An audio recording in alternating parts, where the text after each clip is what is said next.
Hi, welcome to the Space Policy Show. I'm Colleen Stover from the Aerospace Corporation. Today we have episode 96, Space Matters in the Arctic. And that's right, last week we talked about monitoring wildfires from space using satellites and satellite data. And this week we've moved from fire to ice, talking about the Arctic. So I'm really happy to have Samira Patel returning to the show. She's a policy analyst at the Center for Space Policy and Strategy. Thanks for coming back, Samira. Thank you. We also have Dr. Katarzyna Zysk. She's a professor at the Norwegian Institute for Defense Analysis. She's also a non-resident senior fellow at Atlantic Council, and she's a visiting professor at Sciences Po in Paris, a world expert in military and Russian affairs. Thanks very much, Katarzyna, for being here. Thank you very much for having me. Great. And we've also got Dr. Mia Bennett. She is an assistant professor of geography at the University of Washington. She specializes in polar studies and political science. She's also the founder of a long-running syndicated blog called Cryopolitics that specializes in geopolitics of the Arctic. Thanks for being here, Mia. Thanks for having me, Colleen and Samira. Great to be here. Right, so before we start, I always like to do a little bit of context building. So I'm going to ask Samira, Center for Space Policy and Strategy at Aerospace has really kind of been leaning into the Arctic over the last couple years. And so I wanted to ask you maybe to give a quick overview of, what that's been, and maybe just tell the audience why we're here today talking about this. Why is it important? Yeah, great. Thank you, Colleen. So in the last couple of years, the Center for Space Policy and Strategy has written 2 papers on how space-based infrastructure can support Arctic missions, such as situational awareness, environmental monitoring, and connectivity gaps. My colleagues, Karen Jones and Lori Gordon, have also recently written about the criticality of having a whole of network approach, and they look particularly at threats to undersea cables, which impact our space assets and space-based missions. So we'll continue to discuss that later on in the conversation, but a large part of the conversation and of understanding the space-based infrastructure is looking at the geopolitics behind these issues, and it's none more highlighted than in the Arctic. So this show is about the geopolitics of the High North and looks particularly at 2 countries that have dominated the discussion, Russia and China. Arguably, Russia has the greatest stakes in the Arctic as the country with the largest geographic region and population above the Arctic Circle. They have abundant oil and gas resources and an economic dependence on production and shipping in the Arctic with its northern sea route. There have been varying numbers on this, but the Arctic accounts for 10 to 30% of Russia's total GDP and close to 20% of all Russian exports. China, as a non-Arctic country, would seem to have the least involvement in the Arctic, but in the past decade has steadily increased its presence in the Arctic. It declared itself a near-Arctic state, and in 2013 became an observer country on the Arctic Council.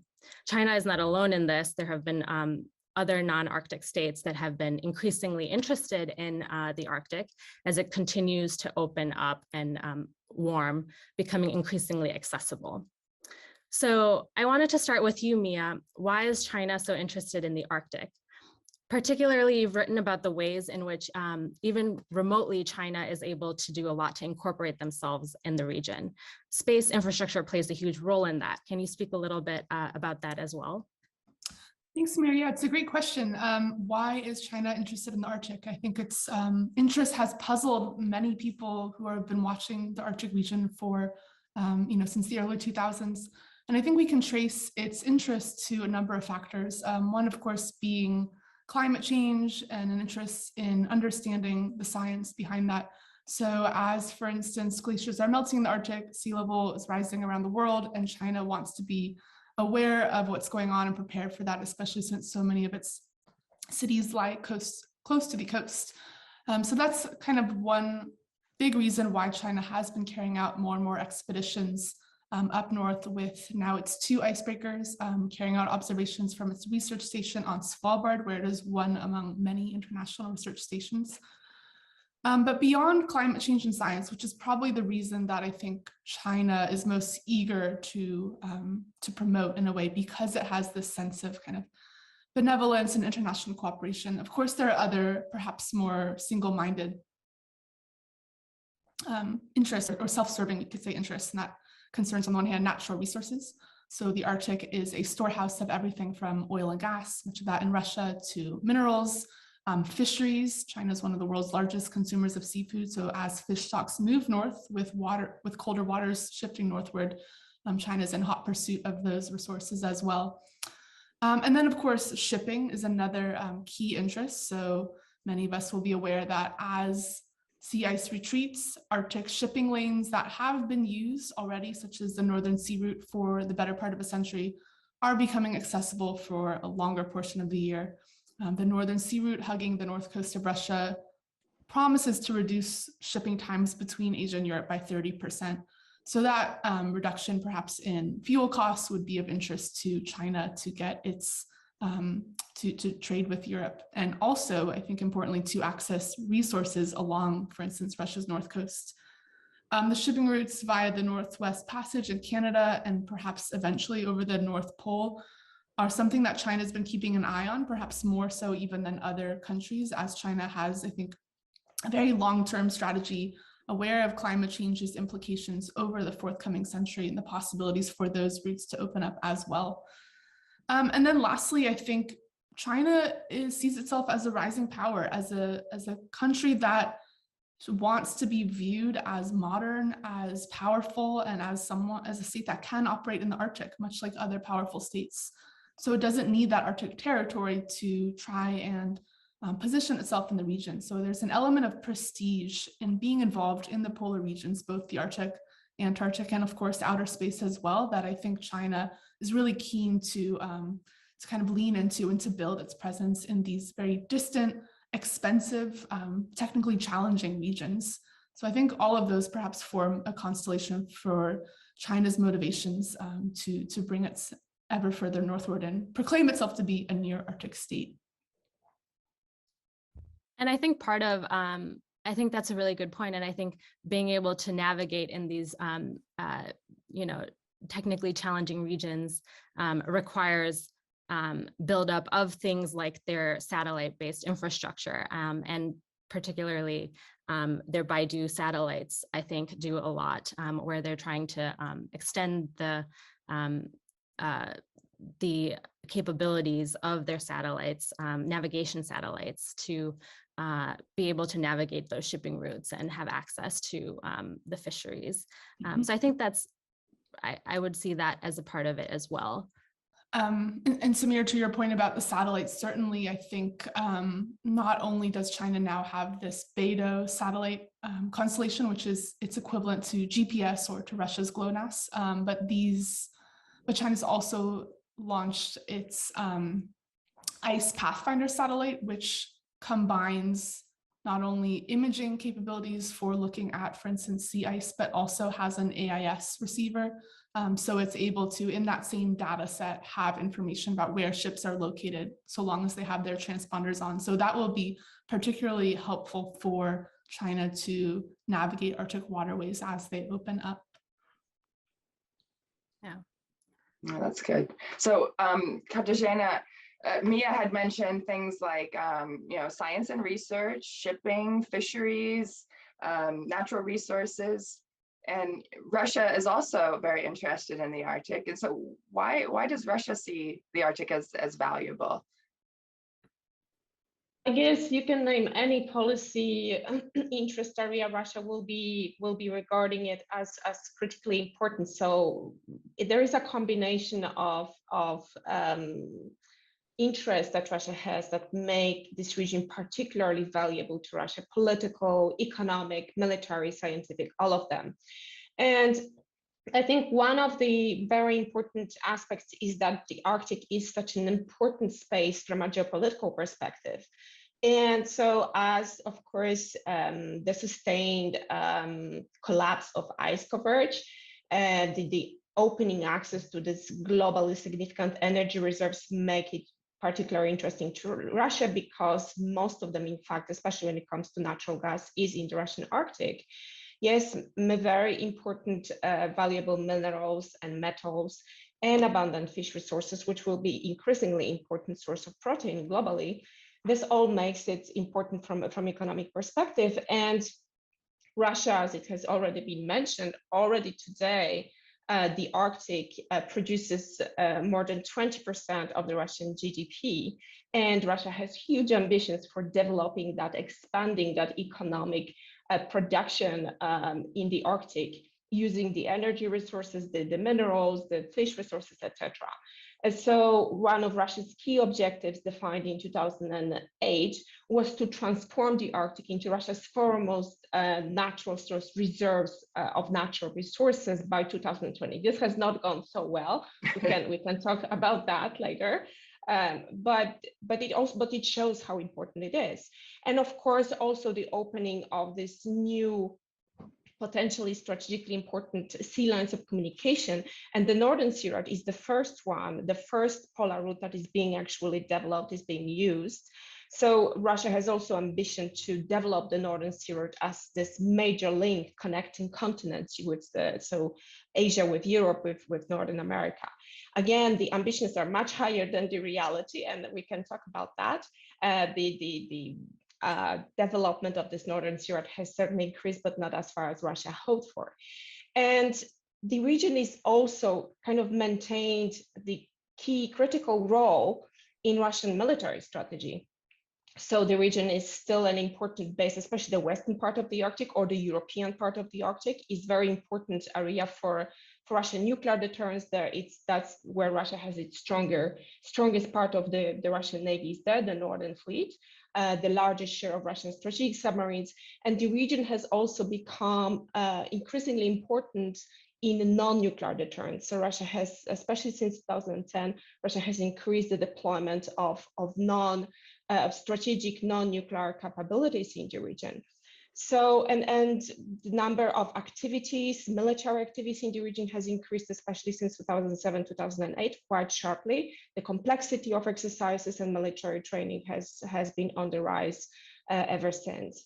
Russia has also a complex spectrum of security, perceived security challenges and threats, ranging, they include both from state and non-state actors. They encompass problems related to this opening of the Arctic Ocean. So, such as, for instance, Russia expects that there may be in the future some terrorist attack. There may be increasing forms of illegal activities in the Arctic. But Russia also expects that this region may be used in case of a major confrontation with another great power, such as, for instance, the United States and NATO. And one other aspect I would mention is the fact that the Arctic has long played an important role in Russian history, in Russian national identity.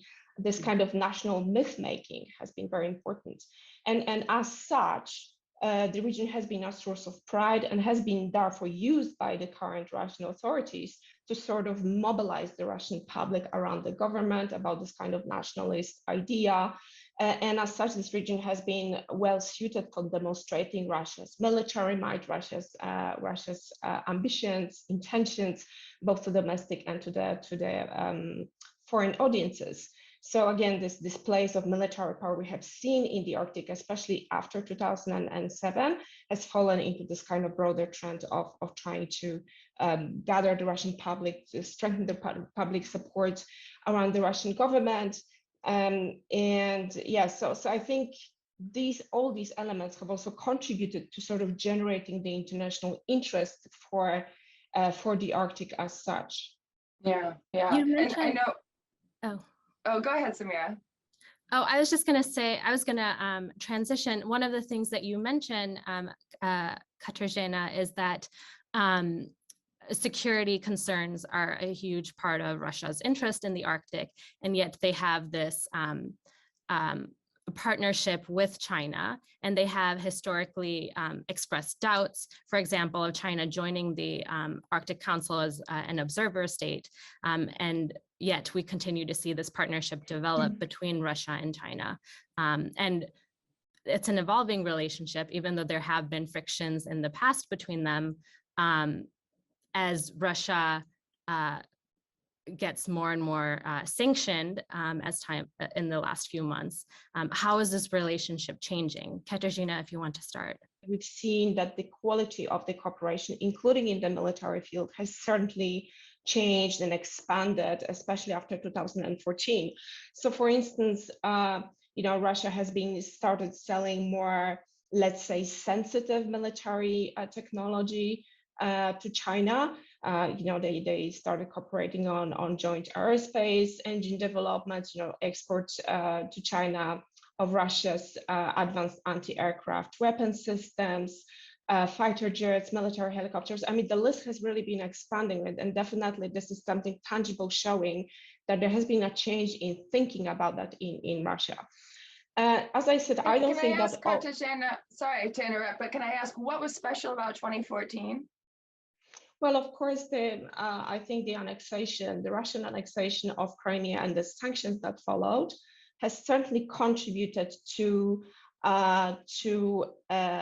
opening in Russia for that cooperation.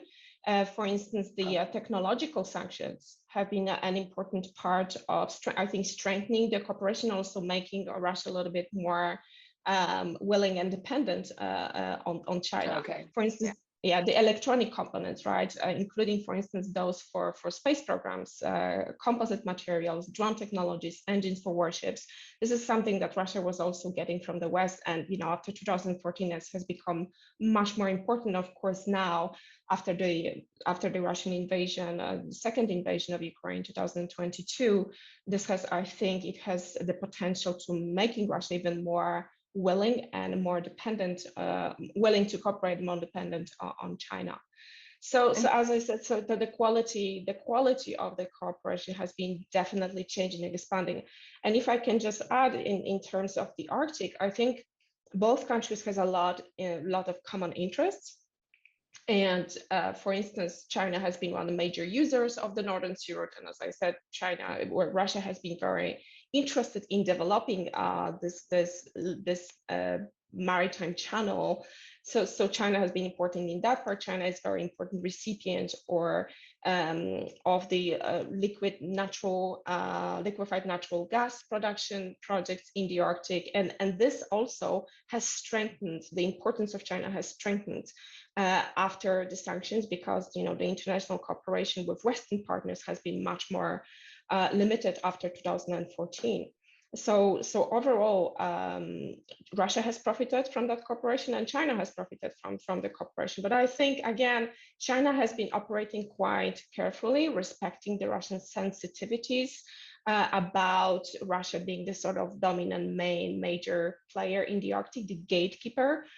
I think you mentioned, for example, the investment in liquefied natural gas, where they're investing in those LNG ports, the most dominant being the Yamal LNG port. There's also, even in the last few months, I think there have been reports that China has increasingly increased their purchase of oil within the region. Mia, is that something that you're seeing on, you do a lot on reporting on investments that China has made. What have you been seeing on the China side? I mean, I think as Katarzyna is saying, there's been kind of, I think, China trying to navigate carefully and respect Russia's desire in a way to be seen as the more important player in this relationship. But China's also strategically watching how Western countries, EU and the US, will respond to how China behaves in the wake of Russia's invasion of Ukraine.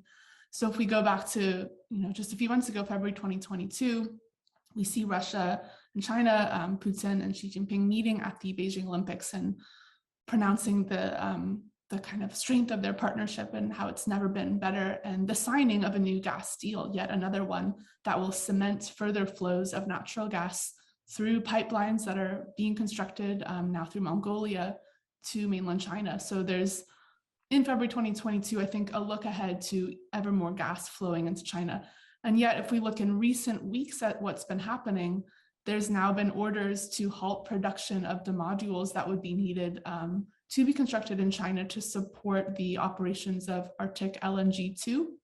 which is the kind of follow-on project to Yamal LNG, which opened about 5 years ago, now in Russia, in large part thanks to really critical investments from China, from its Silk Road Fund that came in the wake of sanctions following the annexation of Crimea.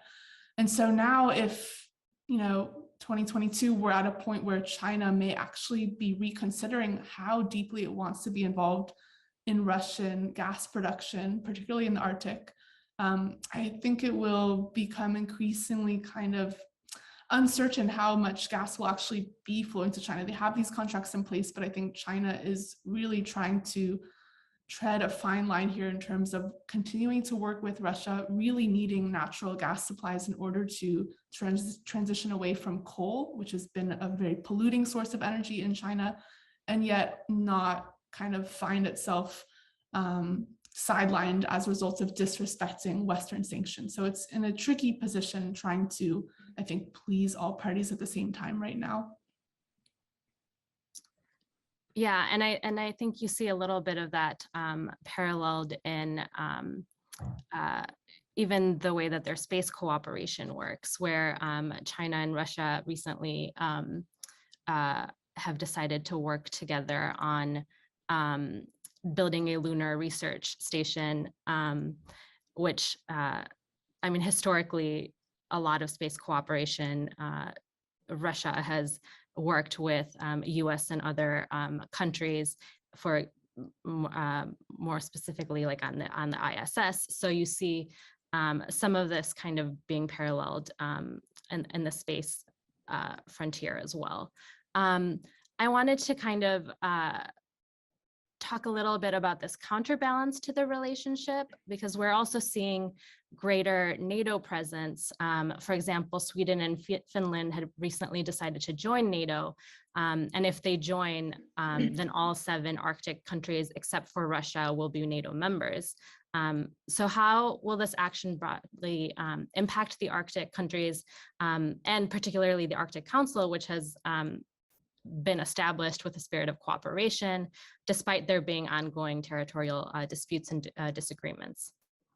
And what does the future of cooperation in the Arctic look like, more broadly speaking? Mia, let's start with you. Right, Samira, these are important questions.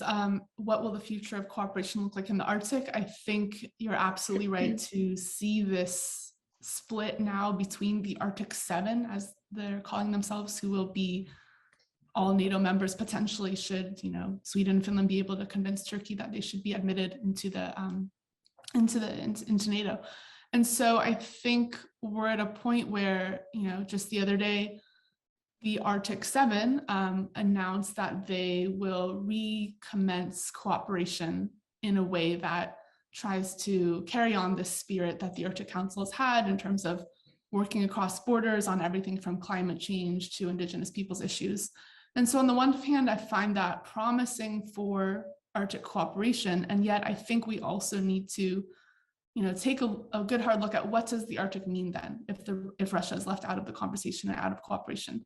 Russia, as we've established, accounts for half of the region's territory, half the region's population, vast amount of resources, crucial shipping routes. And so if Russia's not at the table, I don't really know if that can be called Arctic cooperation. I think it's maybe perhaps North Atlantic, NATO cooperation. Honestly, it's a really different and in some sense, I would say, kind of tragic picture. Yeah, Mia, is there anything you can kind of weigh in on in terms of how possible future Arctic cooperation might look like, from the realm of space, and that and what the countries do there? Right, I think we're seeing increasing intersections between the last frontier of the Arctic and the final frontier of outer space. For one, as more and more satellites are launched into space, into low Earth orbit, the Arctic is a particularly useful kind of launching pad to get into those orbits. And so not only are states having, I think, an interest in building various rocket launching facilities to get to space. We're seeing that happen in Sweden with a spaceport that's outside Kiruna in northern Sweden. There's also at the same time an interest in building and expanding ground stations to be able to quickly downlink data from satellites that are orbiting overhead as they pass over the Arctic. And just as some background here, polar orbiting satellites are particularly useful for Earth observation, right? Because as they circle the poles, they're able to pass over every point on Earth within their kind of orbit period. And so with that interest in amassing more and more satellite data, you need more ground stations, and we're seeing that play out again in Kiruna, where there's a large space facility, in Svalbard, where there's a big ground station as well, and in Canada. So across the Arctic, more ground stations are being built. Some of these have existed for decades, and for instance, countries such as China have been able to access that data and use those facilities.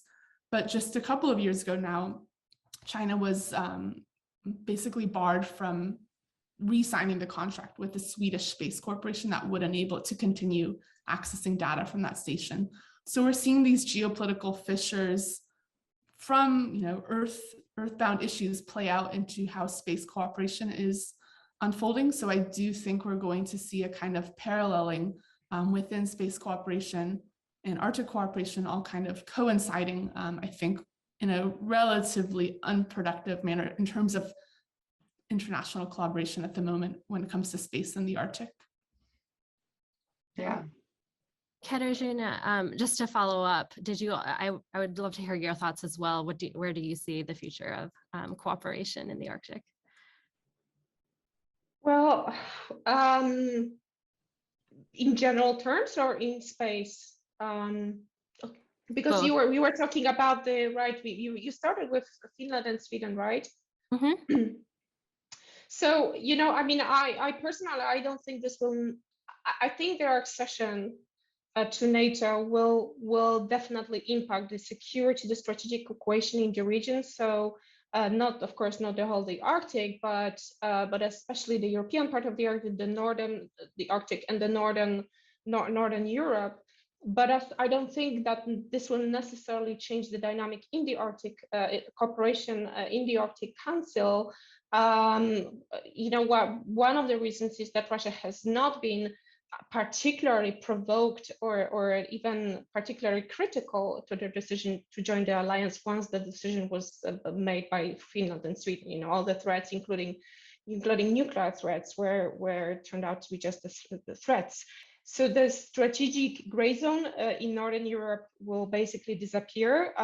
Russia repeatedly has poked both Finland and Sweden over the years, for instance, by incursions either in their airspace once Russia didn't like some of their policies or some kind of other political behavior. And I think that, for instance, will end. And in general, the Nordic region will become more united in NATO. This will in general strengthen the security and I think also stability of the region. As for the future of cooperation in the Arctic, I think from my perspective, it's still too early to conclude to what extent the Arctic governance regimes will be hit permanently by the Russian invasion in Ukraine. Of course, we've seen that the governance regimes have been impacted profoundly by the invasion, by exclusion of Russia. However, I think that still some of the institutions, the legal arrangements, they may continue even without Russia, and also within these areas like climate change, of course, cooperation, search and rescues, etc. It is, of course, unfortunate that such an important Arctic player as Russia will be excluded, but this doesn't end the Arctic cooperations. And I think it's critically important that the Arctic cooperation continues. For the safety and security, not only of the region, but also all the impact from, for instance, climate change for the global security environment. So perhaps I'm a little bit more optimistic in that regard. So we've talked about the strengthening relationship between China and Russia. We've talked about the potential block of Arctic NATO countries that seek to counterbalance that. However, part of the cooperation question is also how we respond to threats that have worldwide ramifications.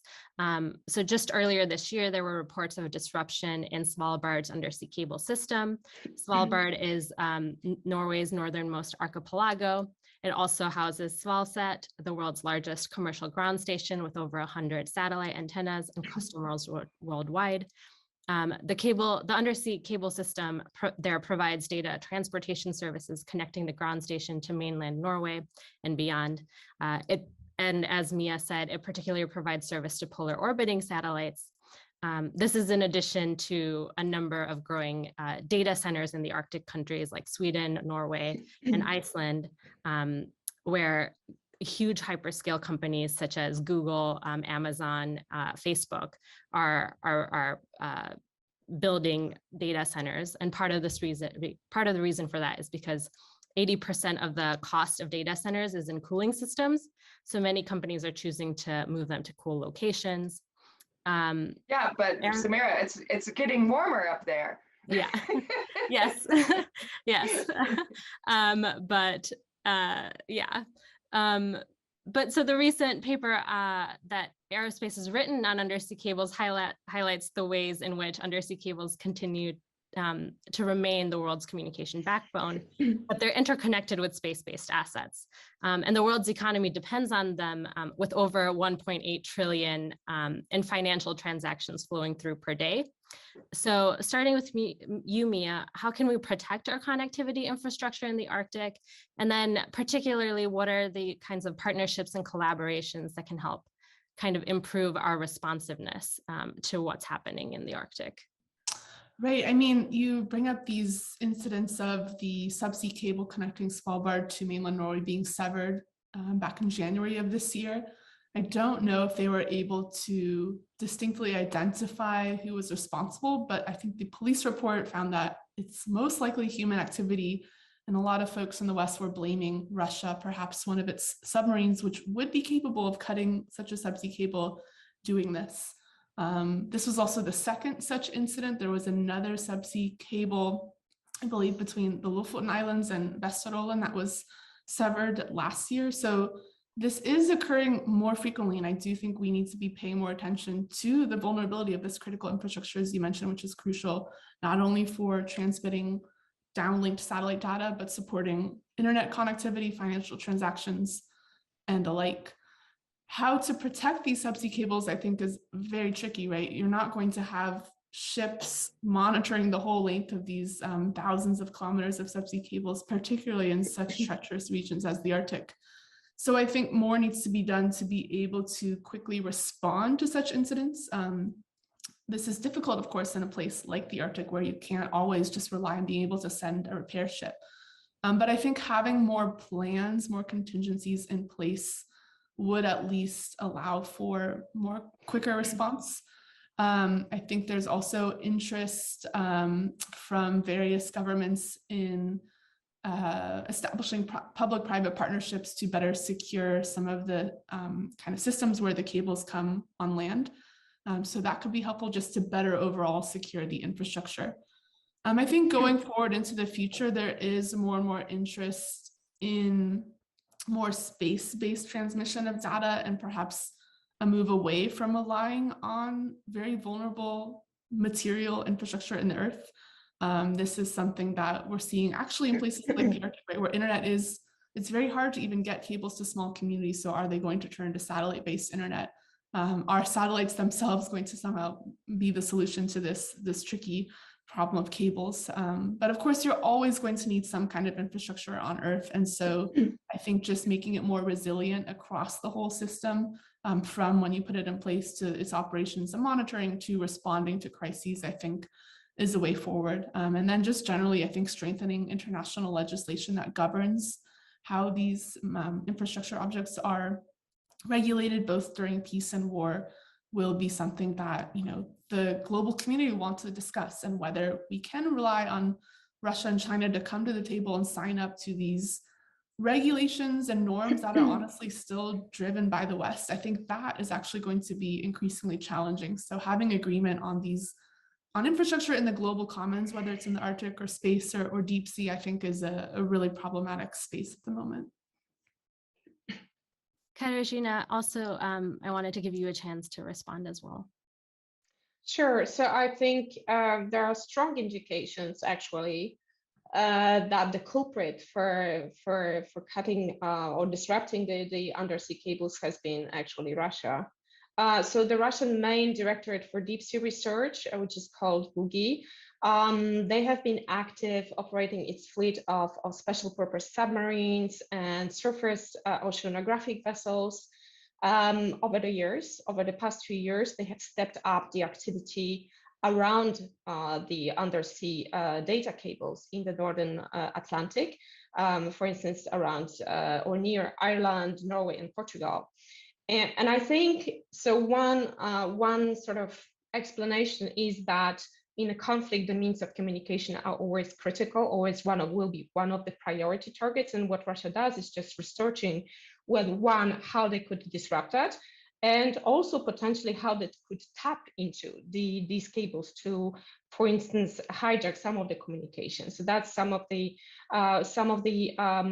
possibilities of why we see so much activity around there. But I think in order to prevent something like this happening, one possibility is strengthening deterrence. And I think presence, of course, not in whole the area, but in general presence, military presence that could respond symmetrically or asymmetrically to such an attack is definitely one possibility. Another is, yes, having alternatives in order to undermine the potential implications or consequences of such an attack. As we know, of course, crippling communications, severing the internet data flow, for instance, between the Western countries would have probably quite high damaging impact on Western economies. So for instance, having alternatives, and I think we see, for instance, how Starlink is working in Ukraine. This is one way to go, to have some kind of alternatives in case something like this happens. It could have also a deterring effect, because if you are attempting something like that and the impact will not be as high as expected, this is something potentially preventing it. I think also a greater cooperation on exchanging data, on the use of technology, on having a broad sensor networks for observational capacity. It could also improve response times. So in the future, probably not that far future, artificial intelligence, machine learning could be also employed in order to increase the maritime domain awareness, what is going on there, improve the reaction time. Unmanned vehicles and various sensors could potentially improve or promise to improve paths that could be leveraged to meet the timescales needed to respond to this kind of events. Yeah, I mean, and certainly there's a lot of satellite technology is moving in a way to kind of create that resiliency and redundancy and what the data cables can have. So exactly. I think that's one point where actually China is trying to innovate, is because as it sees itself unable to access ground stations in places like Sweden and Australia, it's looking into these technologies that would allow it to more rely on ground stations within China, and therefore have satellites, I think, send signals across the satellites and then downlink data when they're orbiting over China, which kind of helps to secure the overall spaceborne infrastructure and the ground segment as well. yeah. Well, we're about at time. I wanted to be able to ask you guys. We always try to leave the show with a kind of sense of hope. So for all three of you, and I'll start with you, Samira, what should we be watching for in the next couple of decades of the Arctic? It's continuing to warm. What are you hopeful about? What do you think we need to keep our eye on? So, I mean, there are a lot of kind of concerning reports, that show that we'll have ice-free summers in the Arctic somewhere between 2035 and 2050. The IPCC special report on oceans and cryosphere. IPCC, also, just explain that to us. The Intergovernmental Panel on Climate Change, the international intergovernmental panel that produces a lot of these reports, also indicates that with 1.5 degree warming globally, the Arctic warms 3 to 5 degrees. And And that also has so many ramifications with the permafrost melting. It displaces a lot of the communities that are up there and will eventually impact major infrastructures such as railway systems in Russia and US military bases even. So the outlook is pretty bleak, but I do think that growing space capabilities continue to inform these impacts. SAR particularly helps recognize wildfires and permafrost melt. However, the other part of the equation, I think, is looking at space's environmental footprint. And I think it's heartening to see more and more conversations on space sustainability, on energy security. So I think that's, hopefully we'll see more of that come to light and come to better resolutions than we have in the last couple of decades. Yeah, great. Katarzyna, what do you think?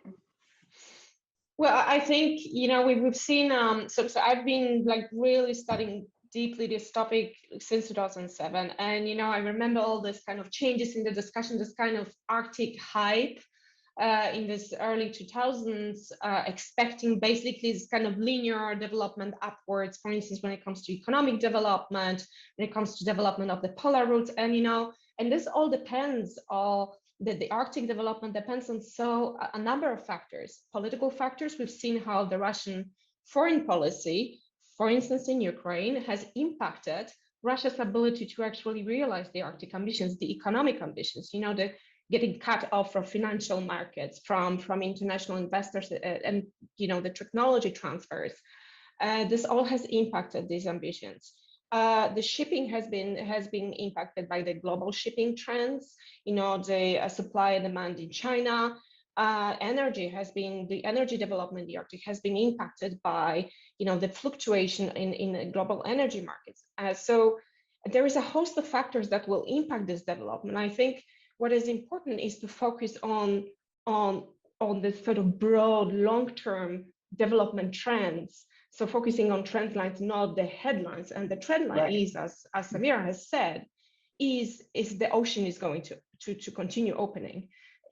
And that means that there will be increasing human presence. Maybe it will be, not linear, but it will be increasing. And once the ocean is open, it will be used. It will be used by civilian actors, but also by the militaries. And we have to prepare for that development.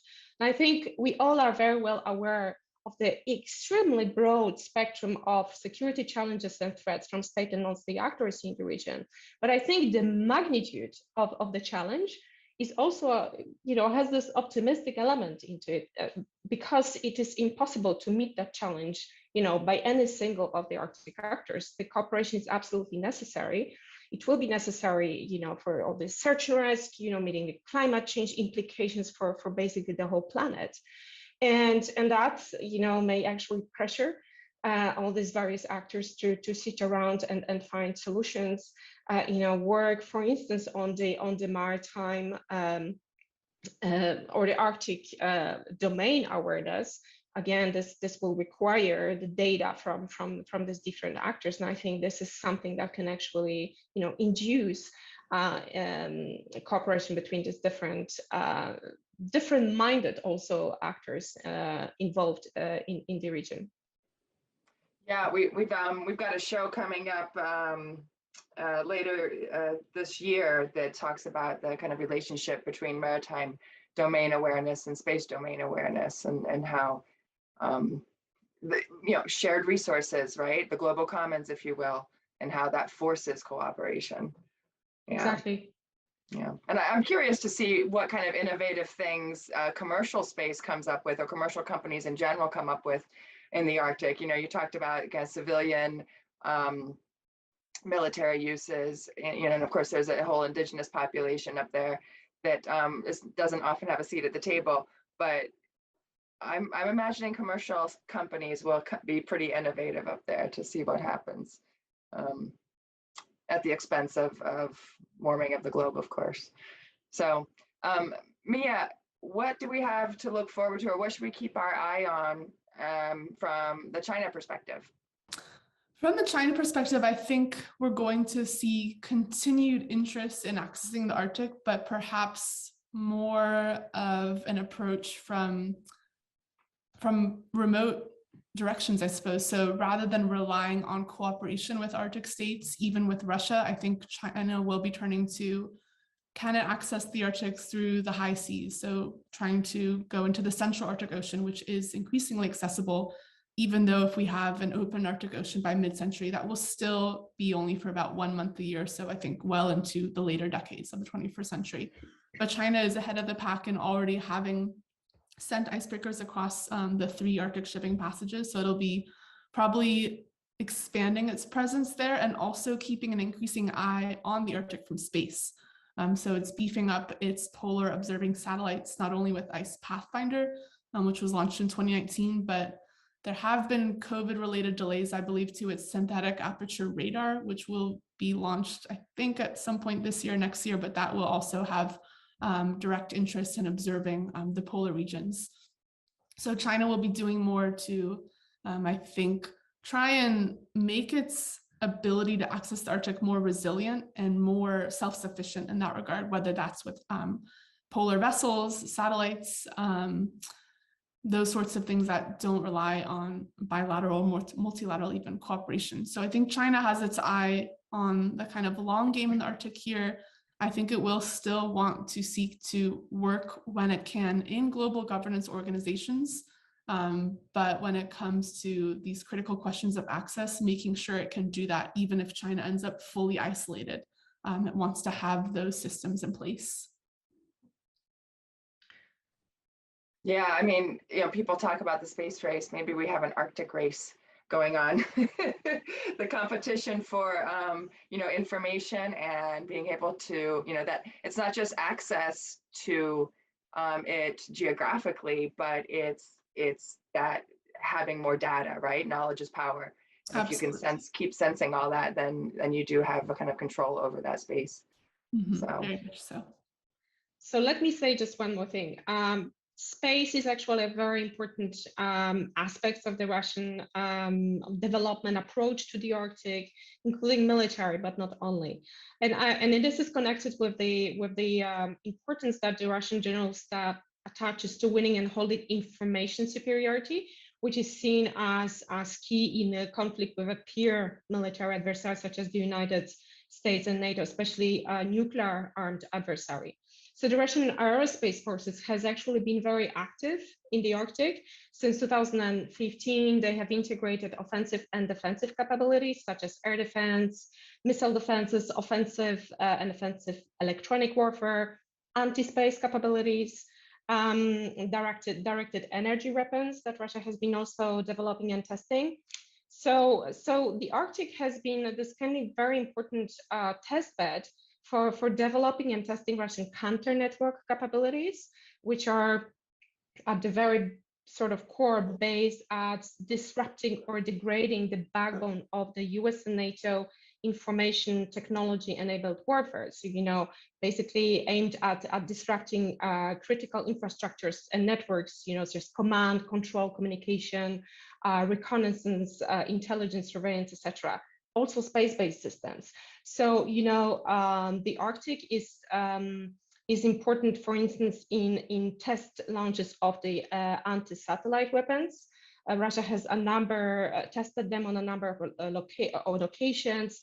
The Plesetsk Cosmodrome in Arkhangelsk region, which is in the northwestern part of Russia.